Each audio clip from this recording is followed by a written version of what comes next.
Assalamualaikum warahmatullahi wabarakatuh. Balik lagi bersama aku di sini, Putri Hasan.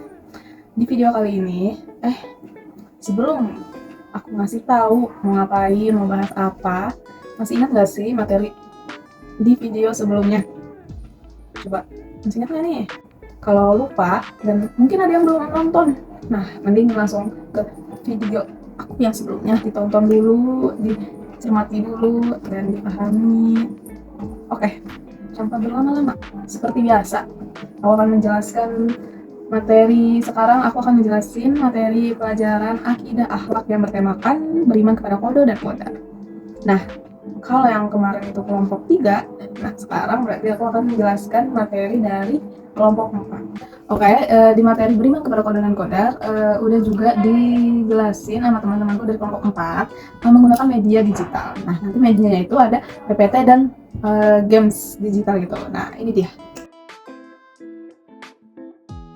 Contoh secara istilah yakni ketetapan Allah yang terdapat di Lauhul Mahfuz sejak zaman azali. Ketetapan ini sesuai dengan kehendaknya dan berlaku untuk seluruh makhluk. Qadar secara istilah dan ketetapan otoritas Allah yang memiliki sifat kuasa otoritas.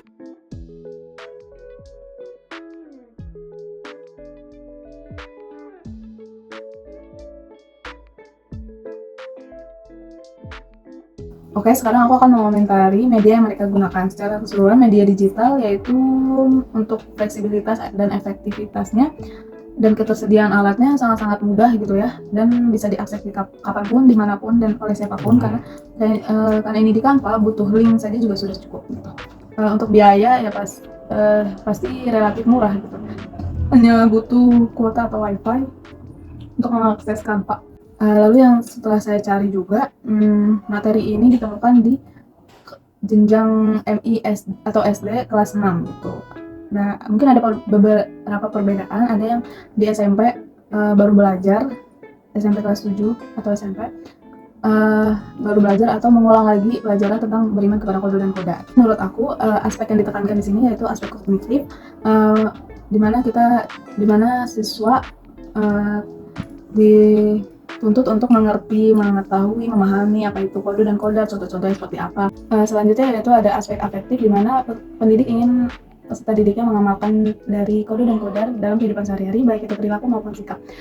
Seperti peserta didik yang ingin menggapai cita-citanya melalui usaha atau ikhtiar yang dia lakukan. Oke, yang pertama kita masuk ke dalam definisi apa itu qada dan qadar. Qada yaitu artinya ketetapan Allah yang Allah tetapkan sejak zaman azali, sebelum manusia mengenal dunia gitu ya. Jadi qada secara bahasa diartikan sebagai suatu ketetapan, perintah, hukum, pemberitahuan, penciptaan, dan juga kehendak. Nah, sedangkan qadar yaitu realisasi Allah atas qada terhadap diri kita sesuai kehendaknya. Qadar secara bahasa suatu peraturan atau kepastian atau juga ukuran. Jadi qada itu dari zaman azali, sedangkan qadar itu adalah wujud representatif gitu, wujud realisasinya dari qadanya Allah. Selanjutnya yaitu ada perbedaan dan persamaan qada dan qadar. Nah, kita mulai dari perbedaannya dulu. Nah, yang pertama itu ada pengertiannya.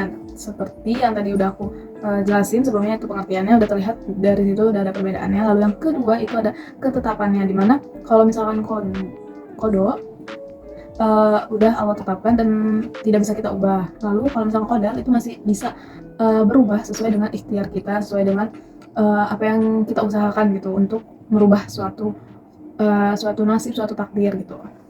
Untuk contohnya misalkan kalau qadar misalkan tuh kayak udah ditetapin dari sebelum-sebelumnya, dari zaman azali, seperti kematian, kelahiran, jodoh gitu. Itu kan sudah Allah tuliskan di Lauhul Mahfuz. Lalu setelah perbedaan ada persamaan qada dan qadar, di mana yang pertama itu adalah qada dan qadar menentukan kehidupan tiap manusia.